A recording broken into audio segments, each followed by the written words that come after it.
पवन तनय संकट हरन, मंगल मूर्ति रूप।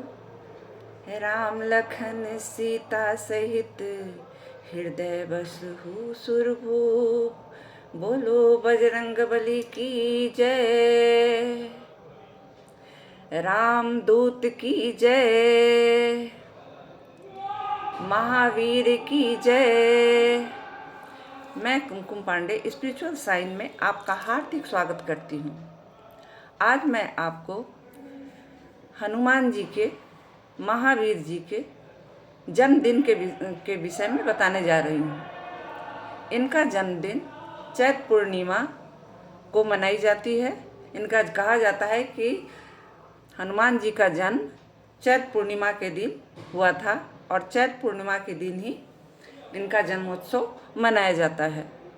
इस बार जो इनका जन्मोत्सव मनाया जा रहा है वो 12 अप्रैल को शनिवार के दिन मनाया जा रहा है।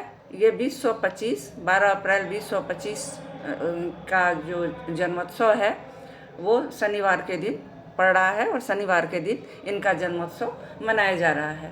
तो इस तरह से हनुमान जी की जन्मोत्सव शनिवार के दिन 12 तारीख को मनाई जाएगी। इन्हें महावीर भी कहा जाता है, इन्हें अंजनी पुत्र कहा जाता है और इन्हें शंकर का रूप कहा जाता है। इन्हें स्वयं शंकर स्वयं केसरी नंदन, इन्हें शंकर का रूप कहा जाता है। शंकर स्वयं ही ये हनुमान जी हैं। अगर आप शंकर भगवान को पूजा करें या हनुमान जी की पूजा करें, वो तो एक ही हैं। ये राम के भक्त हैं, इनमें तेज है,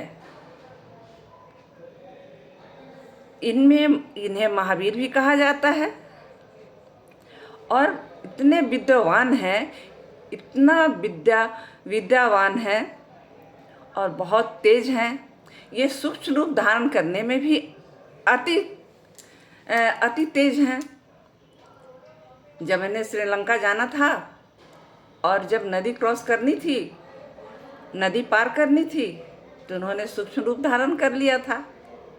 तो ये प्रभु जो है, प्रभु की लीला अपरंपार है और हमारे हनुमान जी की भी लीला अपरंपार है।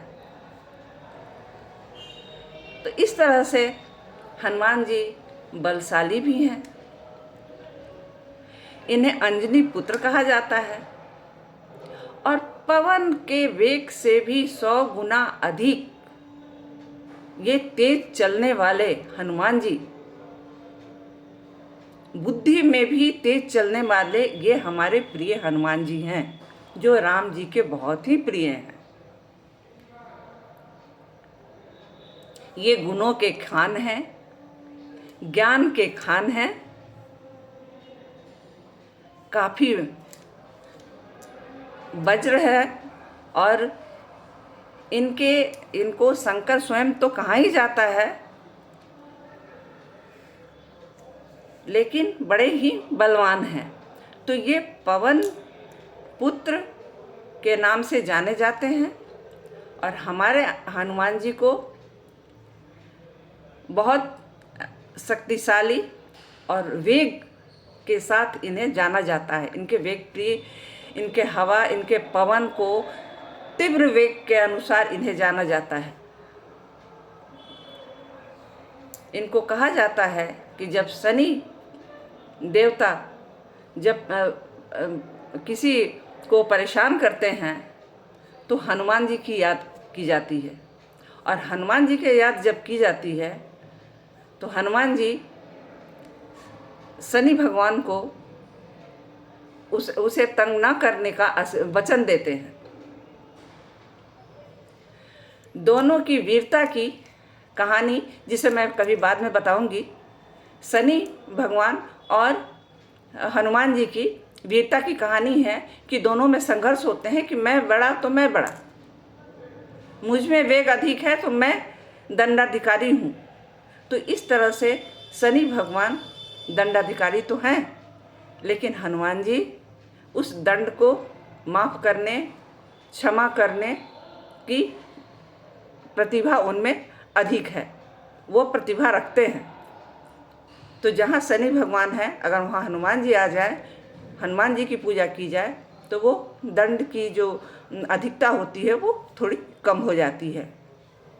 तो इस तरह से बजरंगबली की हम लोग याद करते हैं, पवन पुत्र के रूप में याद करते हैं। इनकी पूजा की विधि ये है कि नारियल में एक नारियल, लाल कपड़े में एक नारियल बांध के हनुमान जी को चढ़ाएं, उसमें लाल कलेवा बांधें, लाल वस्त्र चढ़ाएं, और उन्हें बूंदी के लड्डू बहुत पसंद है।